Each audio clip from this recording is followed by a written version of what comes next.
مساء الخير. أنا المرشدة السياحية والنهاردة قصة فيلم نادر جدا. فيلمنا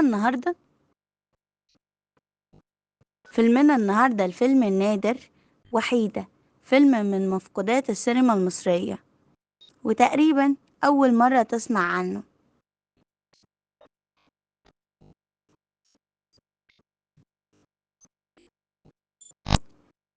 تاريخ العرض 18 سبتمبر 1944.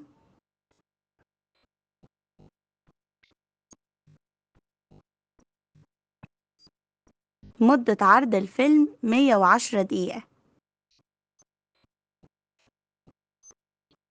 عمر الفيلم 80 سنة، والفيلم زي ما قلنا من مفقودات السينما المصرية. من إخراج إبراهيم لاما،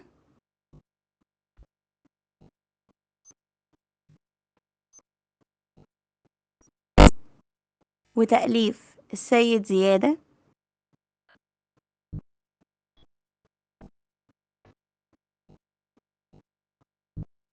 كلمات الأغاني أحمد رامي.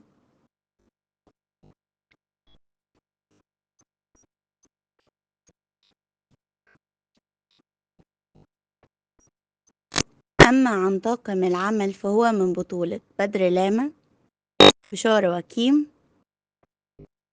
محمود المليجي، سامي نعسان، عبد العزيز محمود، بدرية رأفت، بترو طانوس، علوية جميل، حسين عيسى، عبد المنعم إسماعيل، سيد بدير، وليلى حلمي. قصة فيلمنا بتحكي عن بنت اسمها وحيدة، وهي فعلا وحيدة، كانت يتيمة الأب والأم، ولقيتها ست غنية جدا، فقررت ان هي تربيها في بيتها وتعلمها الطبيخ والمسح والكنس، وتشغلها خدامة عندها بعد ما توصل لسن 6 سنين. اديتها للدادة بتاعتها علشان تربيها معاها، وتبقى قاعدة تاكل وبتشرب وبتخدم.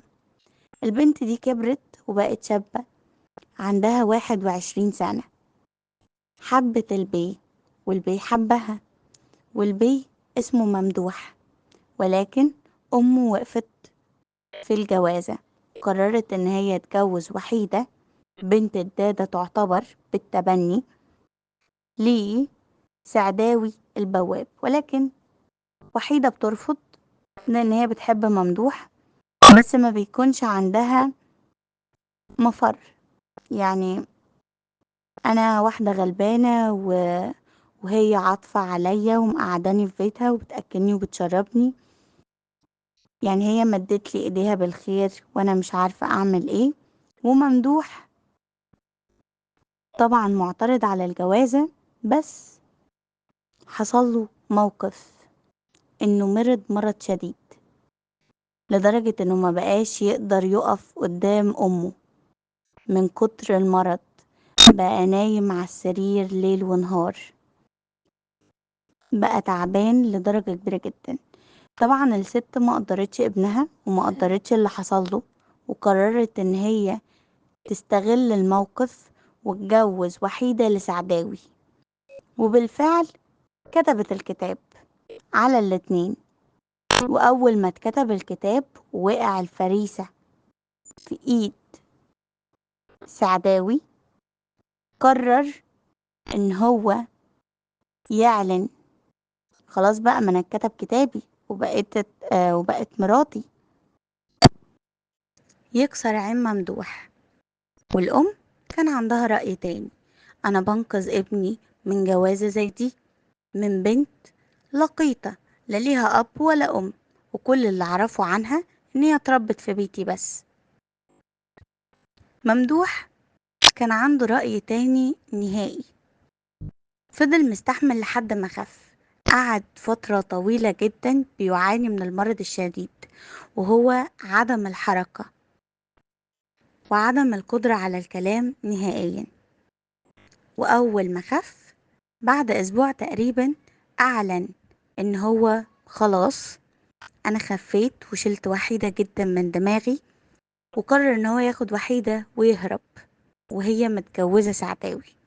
وأول ما هرب أمه سمعت وقررت تعلن عليه الحرب، إن أنا هحرمك من الميراث، وخلت سعداوي يرفع قضية على وحيدة، قضية طاعة، اللي هو أنا هردك برضو لبيتي.